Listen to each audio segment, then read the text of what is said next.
মুজিজা in the world, পৃথিবীর সবচাইতে ভয়ঙ্কর মুজিজা ছিল ঈসা নবীর মুজিজা।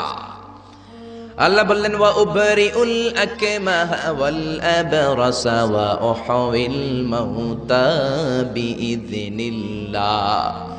ঈসা আলাইহিস সালামের মুজিজা, উনি বলেন আমি আল্লাহর আদেশে জন্মান্ধ, রাতকানা দিনকানা রোগীর চোখকে ভালো করে দেই। অন্ধ রোগীর চোখে হাত বুলিয়ে দিলে, ঈসা নবী হাত বুলিয়ে দিলে ওই লোকটার চোখ ভালো করে দিত কে?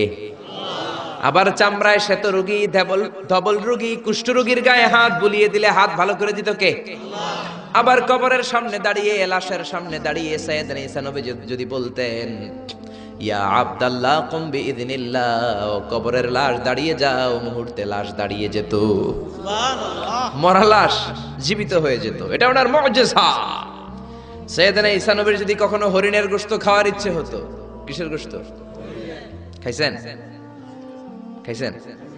খেয়েছো? হরিণের গোশত খাওয়ার যদি ইচ্ছে কখনো ঈসা নবীর হতো, উনি জঙ্গলের সামনে যে হরিণগুলোর ডাক দিতেন, ইয়া দাবি তাআল, এই হরিণ সামনে আয়। লাফিয়ে লাফিয়ে হরিণগুলো সামনে চলে আসতো। উনি দেখে দেখে চুজ করতেন কোন হরিণের গোশত খাবেন, ওই হরিণটারে হাতে নিতেন, ছুরি নিয়ে নিজ হাতে হরিণের গলায় ছুরি বসিয়ে জবাই করতেন। চামড়াটা কেটে কেটে গোশতগুলো আগুন দিয়ে ঝলসে ঝলসে বারবিকিউ করে খেতেন, কিন্তু হরিণের হাড্ডি খেতেন না। কি খেতেন না? গোশত খেতেন, হাড্ডি খেতেন না। হাড্ডিগুলোর স্তূপ করে জমা করে রাখতেন। খাওয়ার পরে হাড্ডির দিকে ইঙ্গিত করে বলতেন